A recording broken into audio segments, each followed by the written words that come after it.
This episode is brought to you by AWS. Amazon Q Business is the generative AI assistant that can securely understand your business data, summarize results, and streamline tasks.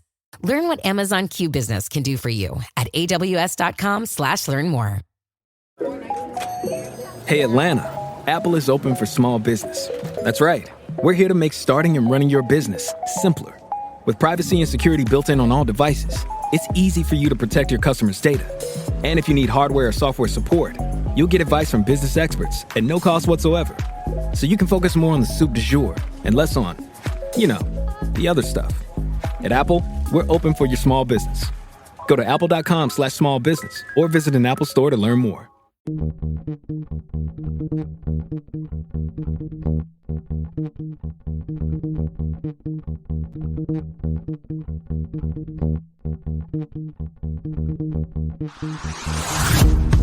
Hey, I'm Amanda from Trifecta Fitness. We're proud to be Clarksville's new Get Fit headquarters. Trifecta Fitness is a state-of-the-art spin and strength training studio. Our spin studio is truly one of a kind in this area, complete with 20 state-of-the-art live fitness bikes and an incredible sound system. Our strength training is done in small groups of 6 or fewer, and all of our strength and spin classes are scalable for every level of experience. Come see us in the heart of Clarksville, just behind MAPCO at the corner of Old Trenton Road and Wilma Rudolph Boulevard. Call us for more info at 931-542-6265 or download our Trifecta Fitness app for a full list of upcoming classes.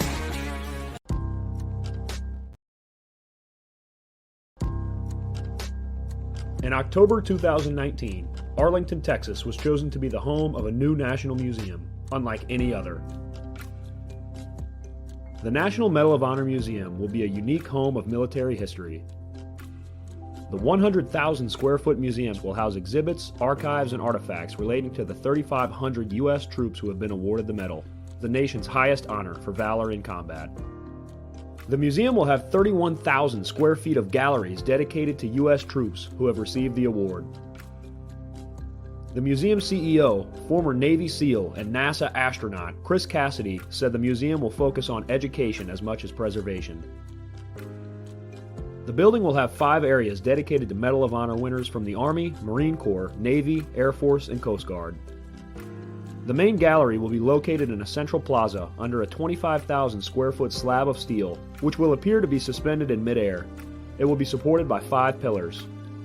Black Rifle Coffee is a corporate sponsor of the museum, as are the Dallas Cowboys. The museum's board also includes over a dozen major corporations and 6 Medal of Honor recipients, including David Bellavia, Patrick Brady, and Britt Slabinski. Army Staff Sergeant Bellavia was awarded the medal for clearing an entire house by himself on November 10, 2004, as a squad leader in support of Operation Phantom Fury in Fallujah, Iraq. He killed 4 enemy fighters and wounded a 5th in close quarters battle.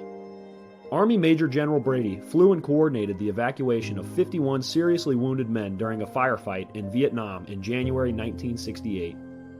Slabinski, a Navy SEAL chief and team leader, led a rescue team of SEALs during Operation Anaconda in Afghanistan in March 2002. Slabinski and his team flew to a mountaintop ambush site to rescue Petty Officer First Class Neil Roberts, who had fallen from the back of a helicopter. Slabinski led the team through almost constant combat against an entrenched Taliban force. Along with the board members, former presidents Jimmy Carter, Bill Clinton, George W. Bush, and Barack Obama serve as honorary directors. The museum is expected to open to the public in late 2024. All right. Welcome back. Misfit Nation.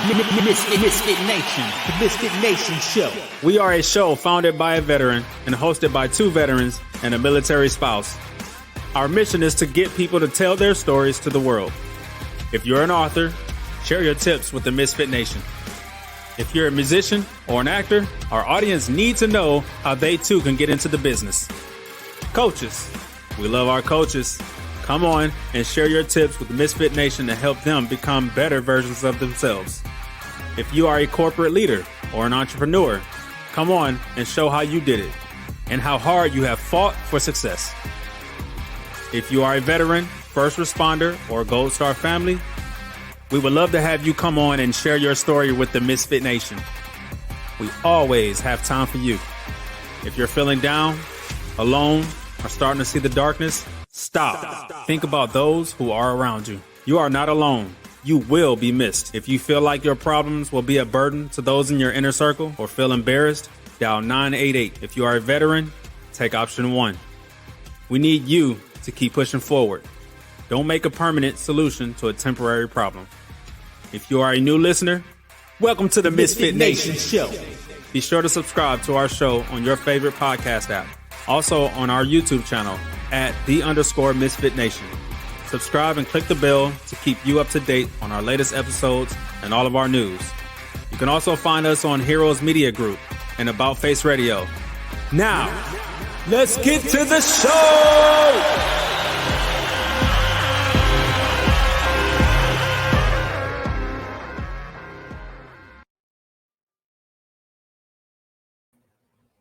Good evening, everybody. Welcome to the Tuesday After Dinner Show. I'm Steven. This is Jake. And we're your Tuesday hosts. Hello, everybody. Welcome to the debut of the Tuesday Crew. Got a great show lined up this evening. But before we get started, let's just take a moment to remember what happened this morning in Baltimore. There's people they still haven't found. Keep them and their families in your hearts and in your prayers this evening. And let's get started. Coming to us tonight is Anthony LaVopa. He is a 15-year veteran with experience as a surface warfare officer in the United States Navy. He is currently a Halsey Group Fellow at the Naval War College, and he's conducting research and analysis and education on maritime strategy and leadership. And without any further ado, let's get him on the show. Good evening, Commander. Good evening. Thanks very much for having me. You are most welcome. I gave just a short little bio of what you're doing now. Tell us a little bit about yourself and how we got to where we are right now. Okay. Well, I was born and raised in Maine. I grew up on the water, driving and sailing boats before I was driving cars. So the Navy is kind of a natural fit for me. Graduated high school and was fortunate enough to get a Naval ROTC scholarship to Virginia Tech. So I am a Hokie. I got to spend a couple of years in Blacksburg and graduated in 2009 with a degree in civil engineering and commissioned as a naval officer into the surface warfare community. First tour in Norfolk, Virginia on USS Porter, DDG 78, and did actually 2 tours there before heading to shore duty in Rutgers and teaching as a naval ROTC instructor in the Rutgers Princeton ROTC unit in New Jersey. And then from there went to DDG 1000, USS Zumwalt for my first department head tour. Then a cruiser out of Norfolk, USS Lake J. Gulf, CG 55 out of Norfolk.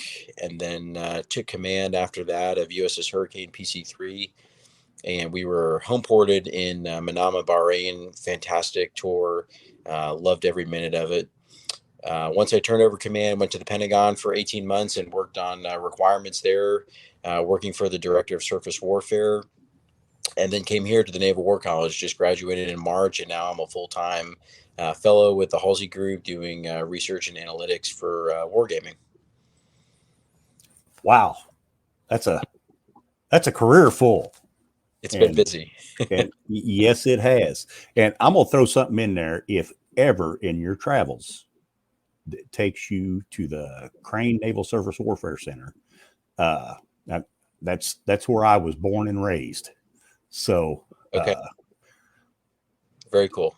That's just a little out of the way place. Let's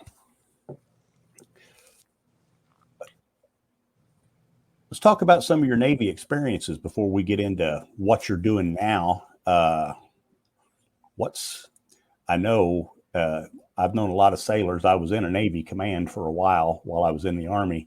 And I know a lot of sea stories that we probably can't tell here. But what's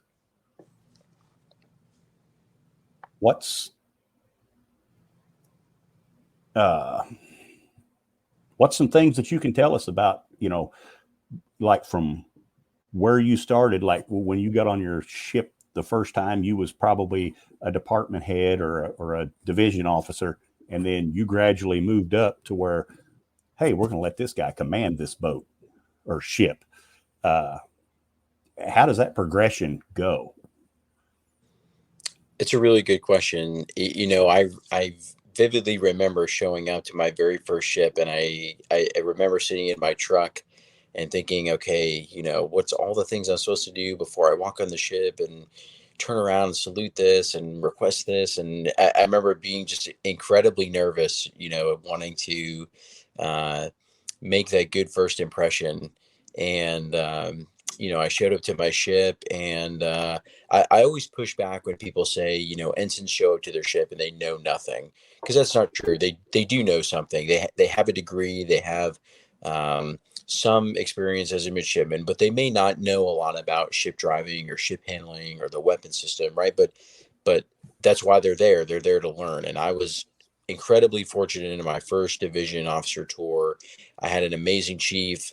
I had an amazing group of enlisted sailors that I got to work with and be their division officer. And I was just a sponge, and I soaked it all up in my first tour. And then I think, as you gained a little perspective as you stay in the organization a little longer. Shore duty for me was a great time to kind of look back over those division officer tours and reflect. I didn't know when I went to shore duty whether or not I would stay on to be a department head. I was kind of undecided. Ultimately, obviously, I decided to stay, and then so had two really great department head tours. And I was fortunate as a department head that I worked for major commanders. So I worked for Navy captains at the 06 level who had already previously commanded other ships. And so they were in their second go around of command. And for me, that was really helpful in terms of having good mentors to learn from, a lot of good lessons observed in what commanders should or should not do, or what things get them excited, or because they're kind of on their second go around in command, what things they don't get excited about the second go around. And so having those three over a period of 3 years, those three captains that I worked for really shaped my vision and view of having command when I was fortunate enough to go take command of Hurricane. That was just an incredible experience, right? When the Navy gives you the trust and confidence to go command a warship and lead a crew. I've yet to have anything in life that's parallel to that in terms of the amount of authority and responsibility that the Navy's giving you. And to do it forward deployed in the Arabian Gulf in an area that is above room temperature most time of the year in terms of our relationship with some of the countries over there was really a privilege.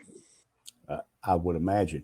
Now, along with that, if I was the guy in charge and you had your choice of any ship that you would want to command, do you have one out there that, hey, I'd like to run this one? Well, I'll tell you, the PC was pretty dang fun. It was a small crew, 25 sailors. The ship itself was about 180 feet. We had plenty of horsepower to play with, so we had a lot of get up and go when we wanted, and it was just a fun ship to drive. The Arleigh Burke class destroyer, which is where I've done a number of tours, is also really fun. So I would probably take a destroyer, and I'd be okay with that. I haven't driven a ship yet that I didn't like. I'll put it that way. Okay. All right. Got another question from out off the internet. What was the most chaotic time you had while on deployment? Let's see. Well, there's a few. I was on deployment in 2019 with the Abraham Lincoln Strike Group when the Middle East started to heat up. So I would say that was probably the most chaotic in terms of our schedule constantly shifting. Where we thought we were going to be, we didn't end up going. We spent most of the deployment in the Middle East, and that was during a time where There were limpet mines being put on ships that were transiting the Strait of Hormuz. So there was a number of things going on, and to kind of be front and center for a lot of those events was really eye opening, but also challenging from a leadership and a tactician perspective. So I learned a lot on that deployment. So I'd say that was probably the most dynamic deployment that I've ever been on.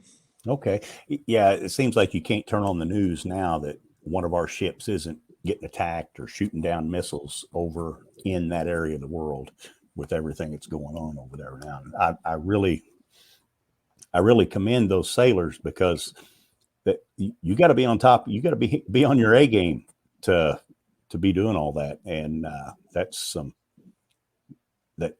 really good stuff. And speaking of being on your A game, going along with what you're doing now, how do we get those sailors to that point? How do we be effective leaders to get those sailors on their A game and keep them on their A game?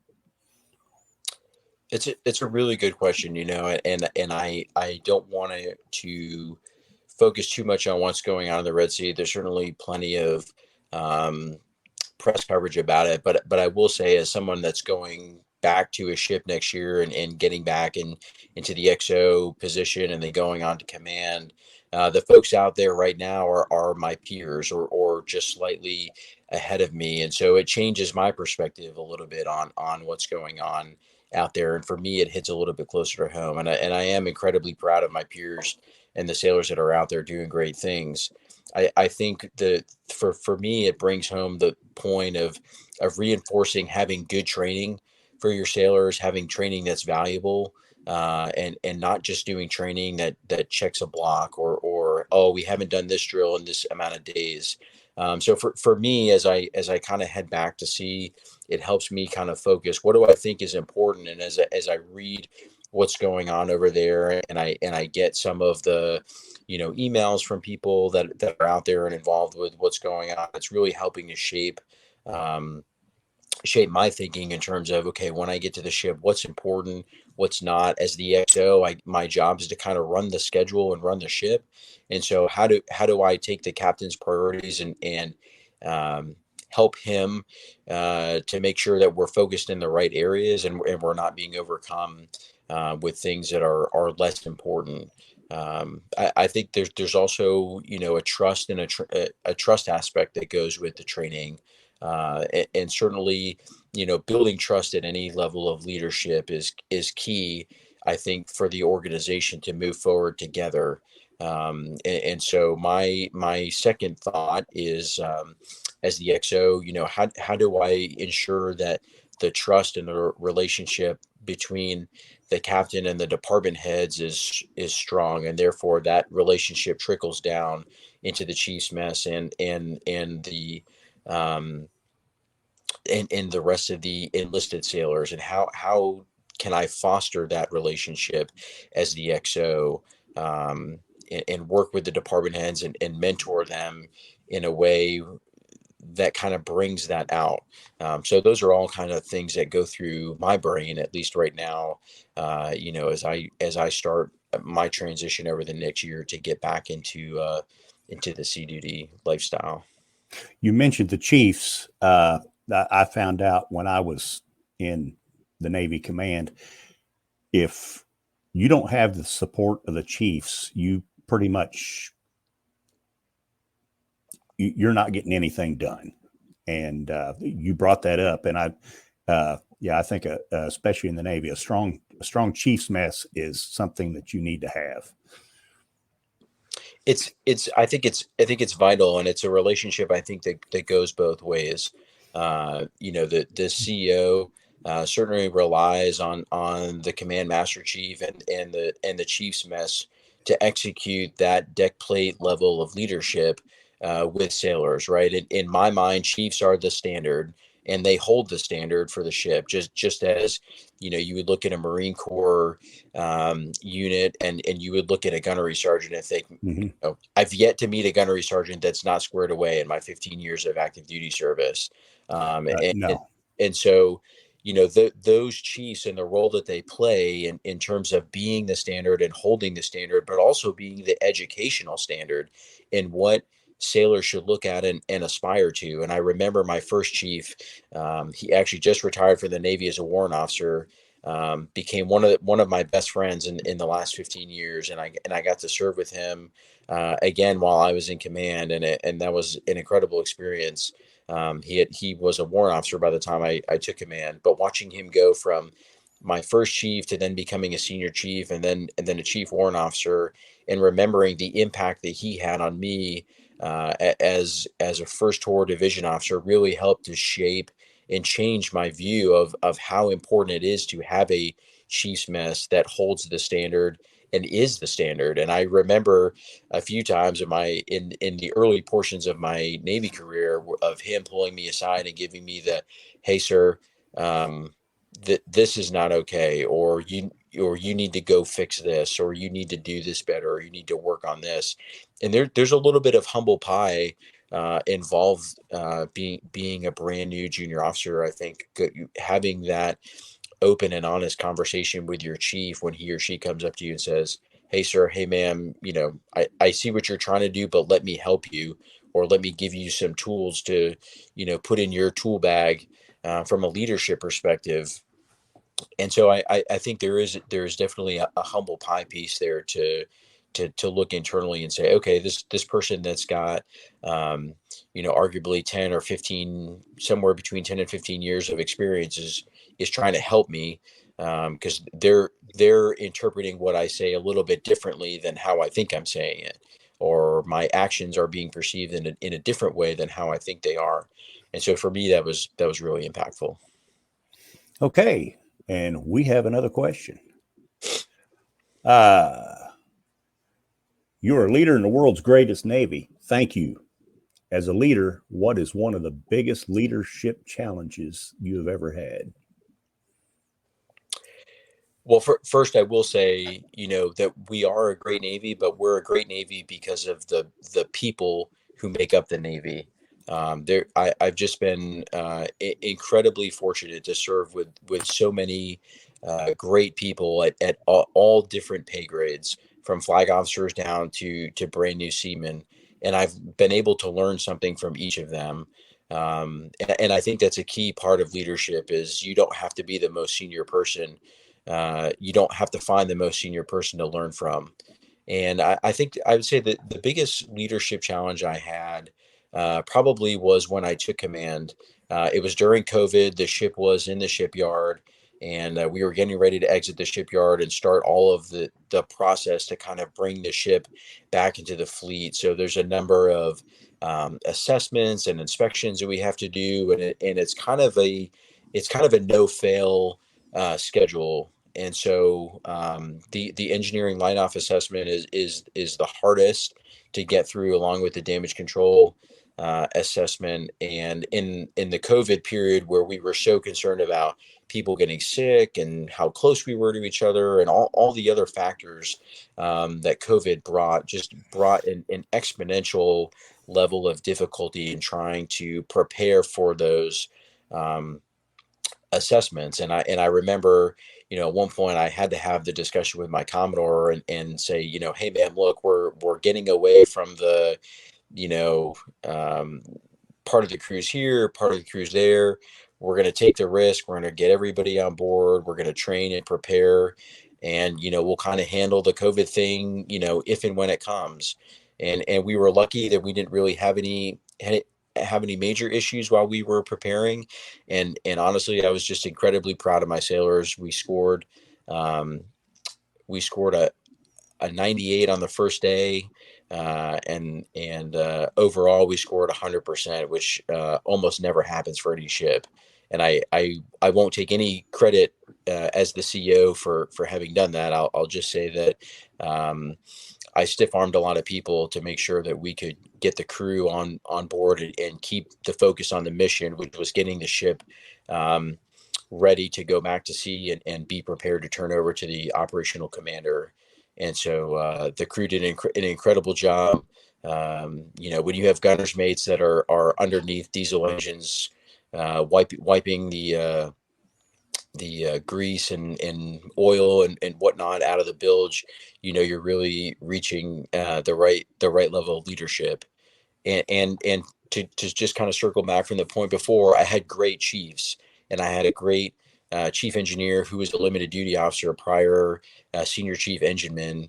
And so again, that level of leadership from the chief's mess to get out and say, hey, we recognize this is a ship-wide assessment, and we're all in this together, even though it's engineering heavy, but we're all going to contribute so that we can be successful on the first go around. And it was, the crew knocked it out of the park, and I was incredibly proud of them. Well, you'll get a big hoo-yah from here for that. That sound like they really came together. And with that, we're just going to go right into that. Probably took some coaching with your leadership. So why don't you go into a little bit of your methods for coaching a high performance individuals and teams? There's lots of ways to coach people, and for me, I'm finding it's very individual. There's no secret formula or a recipe that I found so far. It's not, like baking a cake where you just put people through a process and, magically on the other side, they come out the super leader.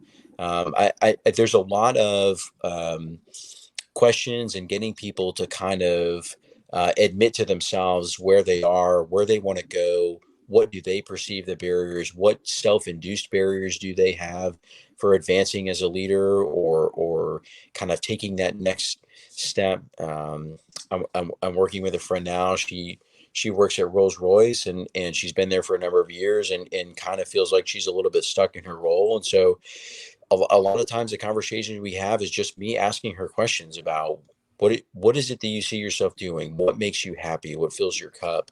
And what do you think you need to do to get there? And so a lot of times it's not necessarily me giving information. It's helping people identify that they already know the answer. They're just not sometimes confident in what the answer may be.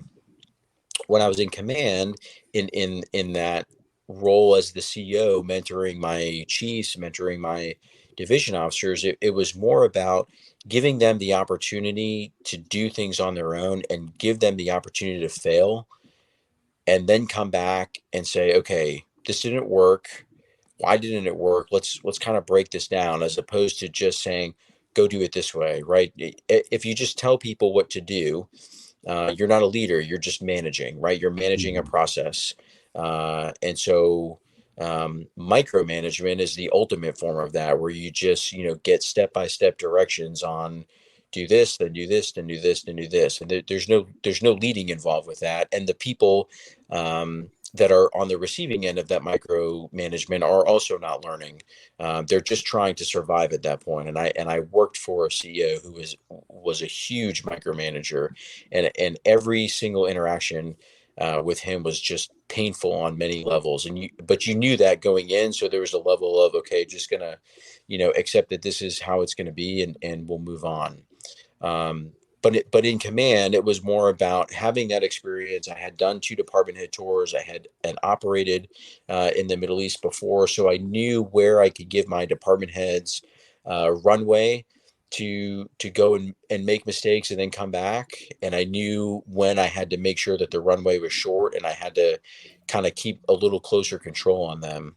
But in most things, it's, if you're going to get bent out of shape about how the spreadsheet looks or what the PowerPoint looks like, you're focused on the wrong thing. And one thing that I found in my time in the Navy is many people get focused on the wrong thing. They're focused on the formatting of their PowerPoint, or the, what color this thing is, or that or the other. And so, like day 3 in command, I said, okay, no more headers, no more anything. We're just using white slides and black font.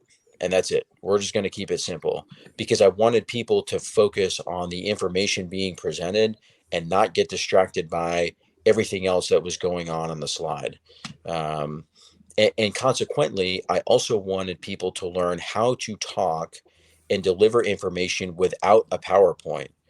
I know people my age and younger don't think that was ever possible. But I think as a leader, one of the things that I often go back to is, what's your love language and what's your style of learning? Putting reading material in front of everybody is not the most effective means for everyone to learn. Some people just want to sit there, close their eyes, and hear someone talk. Some people want pictures. I've got an engineering degree. I like diagrams. Everybody's got their own way. And so as a leader, you've got to figure out what is the makeup of your team in terms of their learning style and their love language, and how do you speak to them in a way that you're getting your message to them.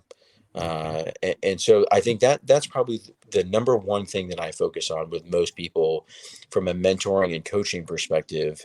And people come up with these grandiose, speeches to go in and give their team.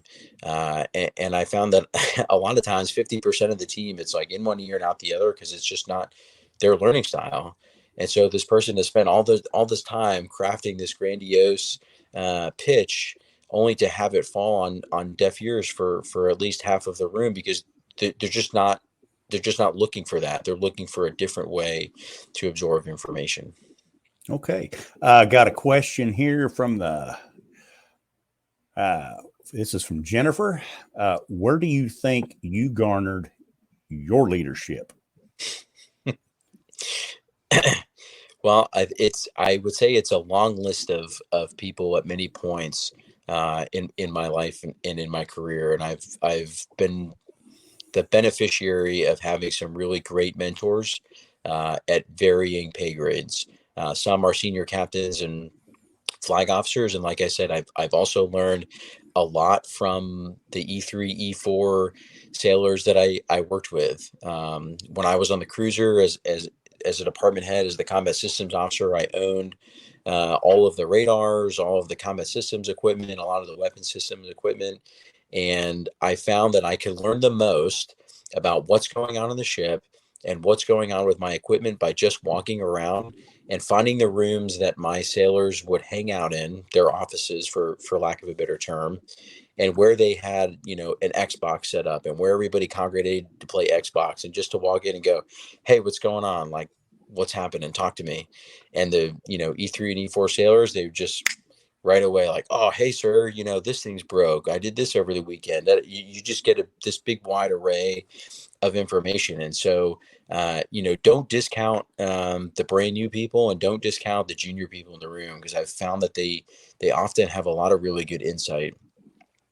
So I would say overall, my leadership is probably pieces of people that I've been fortunate to work with over my 15 years in the military. Okay. All right. Say someone that's listening tonight wants to get in touch with you or wants to connect with you. What's a good way for them to do that? LinkedIn. LinkedIn? Yep. I love LinkedIn. There's a lot of really great people out there, a lot of really good information. And so I like LinkedIn. I've kind of taken a step back from it this past week. Just been so much going on, and I've had so many people message me and say, "Hey, what's going on? You're not posting. Where are you? Or is everything okay?" And yeah, I'm here. It's just I've got a wife and I've got 2 kids, and sometimes they need a little bit of Anthony time and dad time and whatnot too. So for me, there's a little bit of a mental break in taking a break too. And that's one of the biggest things with leadership. You need to realize that people have lives, and you need to work with that part of the aspect. Also training them. I've been doing retail for 30 years now. You don't just say, do this to this. You work with them and you teach them, and you see hand in hand that you're working together. And that's what happens. You have to take time with your family, take time for your family. That's fine. But when you're back to work, you go back to work. Yeah, I think, the one thing that I've found over 15 years of service so far is that many people confuse authority and leadership and try to make them one in the same.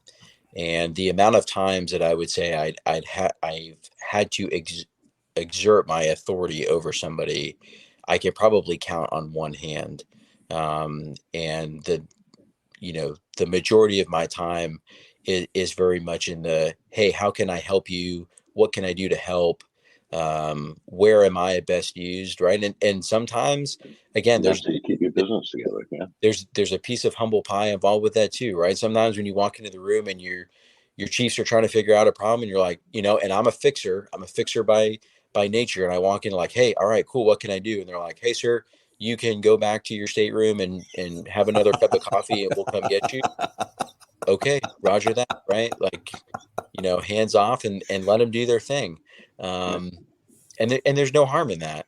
And so again, I think as a leader, sometimes you need to know when you need to insert yourself, and when you need to just kind of have that level of trust of, okay, my team understands what it is that we're trying to do.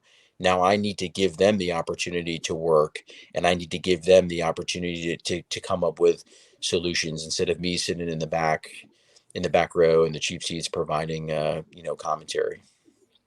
But they also need to know that it's okay to come to you, not to be afraid to come to you, to make them feel like they're not doing their job. If they need help, they need to be able to feel free to come and speak to you.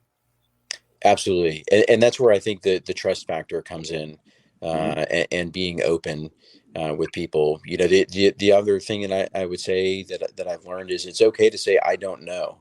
When you walk into a room and somebody says, hey, sir, what do you think? I don't know. That's a good question.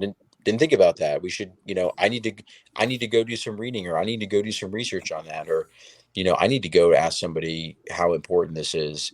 And I think when you can say that I don't know, it kind of helps people to realize that you're also human, and that you don't have all the answers, and no one does. So I think I don't know is a good answer sometimes, especially, if you really don't know. I'm not a fake it till you make it kind of thinker. Like I said, I've been in retail for 30 years, and for the last, say, 16, 17, I've been in an auto shop. I walked in there not knowing the first damn thing about cars. I knew how to change oil. Yeah. I was a manager. I can run the business. I went in, I learned all the aspects of their business, learned how to do their job, and manage them all at the same time. You have to go in and you have to reconfigure yourself and work with them and learn from them. And then they learn from you how to do the management part of it. You just have to take that off. Yeah, I'm the boss, but I'm not the boss because I really don't know what you're doing. I can run your business, but I can't do your business. Yeah, that's a good point. I think it's important sometimes to separate knowledge and positions as well, right? The CEO of a ship or the CEO of an organization does not necessarily need to be the smartest person in the room, and they're certainly not going to be the smartest when it comes to certain aspects, right? As a captain, that's why I would say, I have a chief engineer, I have a weapons officer, I have an admin officer, right? Those are the experts in those areas, just like a CEO has a chief financial officer or a chief technology officer, right? They lean on people and their expertise in their field. And oftentimes, CEOs or COs, yeah, they've dabbled in it. They have some exposure to it. But their level of expertise or the area that they operate in their comfort zone is not that. And that's okay too, right? And so it's acknowledging that those people in the room, like you said, they bring value to the conversation, although they may not be positionally the most senior person. Because I have employees I've been with for years, and they're still after, like, you're the first one to admit, I don't know what the hell you're doing over there, but I know how to run the business. You run that part, and we're good, because I can't make believe I know. I'm working on people's cars, $1,000 materials, I can just, okay, I know how to order it. You know how to do it. You do it, and that's how you run your business. You learn as you go, and you make sure they learn as you're learning. Yes. Commander, can you give us, okay, got a new leader. Say you have, you got a new ensign just reporting to your ship. What's 3 things that you're going to tell this young officer that is going to help him be successful? It's a good question. I would say the first thing is always have a pen and something to write on. Because I think when you're in a new position, you're better off to just listen more and talk less. And that was, something I learned from my first chief. I felt like every single thing he said to me, I needed to write down, and I just couldn't write fast enough, and there just wasn't enough paper for me. The second thing that I would tell them is remember to humanize the people that you work with. Yes, they come to work as, U.S. Navy sailors, but they're also husbands and wives and mothers and fathers and brothers and all those things. And there's things that make them tick, and there's things that they want to go do outside of work. So I think it's important to acknowledge that the other roles that they play, and how do you support that as their division officer. Okay. And then the third thing that I would tell them is, remember what the Navy is paying you for. And the Navy is paying you as a junior officer to learn from your chief and learn from your peers and the department heads on how to be a ship driver and a tactician and a warfighter. And I think those three things are probably what I would say to them. And then I would probably have a little asterisk underneath that say, you also need to learn about yourself and how do you recharge as a leader, and how do you spend your time when you're not at work? Are you married? Do you have kids? What do you do for fun? How do you de-stress? And those are things that I didn't fully understand as a brand new ensign. I was I'm going to go work 14 to 16 hours a day, and I'm going to go home and eat dinner and go to bed, and then I'm just going to wake up and do it all over again. And that's how you burn out. And it's how you burn out. And it also, to the people around you, shows them that the only thing that you care about is work. And so the implied message to your sailors is the only thing they should care about is work. And it wasn't until we had an XO who was also a mom. Her daughter happened to be an incredible softball player, and 4 days a week, she, XO's rule was, hey, I'm leaving at 15:30 or 1500 because I'm going to watch my daughter play softball.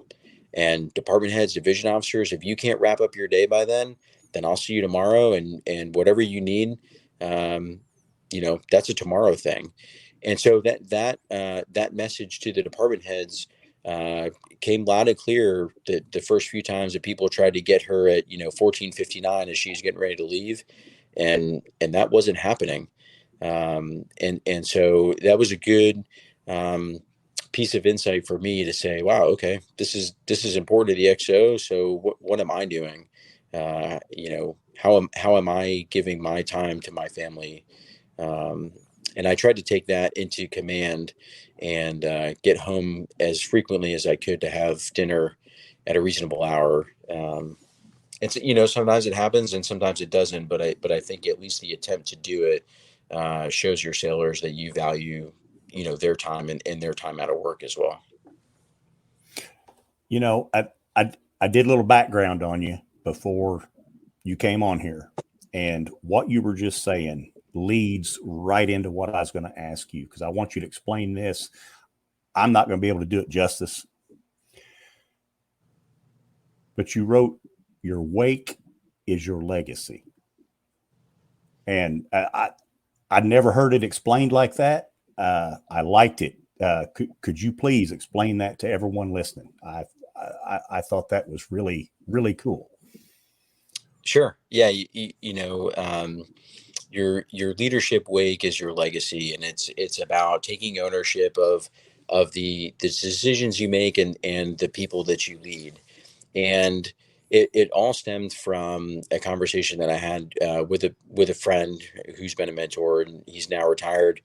And it's kind of like hey, what do you think about now that you're out? And, you look back and kind of stemmed from that. And then I sort of extrapolated my own life for, at some point when I can sit on my, porch in Maine and I'm overlooking the ocean, thinking about my career or my life and what are the things that I want people to remember me by.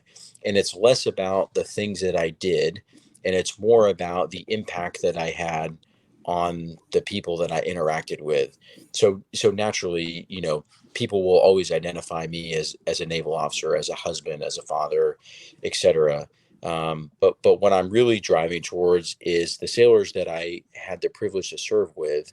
How did I impact them in a positive way for the rest of their life? And I want them to walk away from their experience with me thinking he was the best captain that I ever had because ... or he was the best division officer I had because he helped me do this, or I was able to get this done, or he was the most impactful for me because of X. And so when I kind of think about it that way, it's really helping people now to make decisions about the things that they do every day, the people that they lead and why they lead, to end up in a meaningful place so that when they look back over their career, military and then afterwards, and when they look back over their experience with their family during that time, is it a positive experience, or is it wow, I'm glad we got to the finish line because we almost didn't make it. And there was a piece of that where another mentor of mine said he will measure his military career success by the fact that all of his family will be at his retirement ceremony. And he won't be there without his kids or having, and life happens. And I'm not begrudging anything from that perspective, but to him, that was really important. And he's a really close friend. And I was very, very fortunate to work with him on a few occasions. And so that meant a lot to me. And I took that and kind of ran with it on the leadership wake piece. Okay. All right. Stephen, you have anything? No, I'm good. I mean, this was a great chat. I listened and learned. It was really good. Yeah, it was a very good chat. I would like to thank everybody that signed in and was listening to us this evening. Remember to hit like and subscribe, and because we're going to do this again. And with that, we will bid everyone a good evening. And Anthony, thank you. And our thanks. And we will see you next Tuesday with the Tuesday crew on the Misfit Nation. Have a great. This message is from the U.S. Department of Veterans Affairs. Did you serve in the military? If so, you can obtain a free lifetime pass to more than 2,000 federal recreation sites. These sites are located across more than 400 million acres of public lands, including national parks, wildlife refuges, and forests. The lands host activities to fit any lifestyle: hiking, biking, fishing, camping, and much more. Gold Star families are also eligible for these free lifetime passes. Plus, they cover entrance fees for a driver and all passengers in a car, or up to 3 additional adults at sites that charge per person. Obtaining one is easy. Just go to the National Park Service website, nps.gov, or the National Park Service app.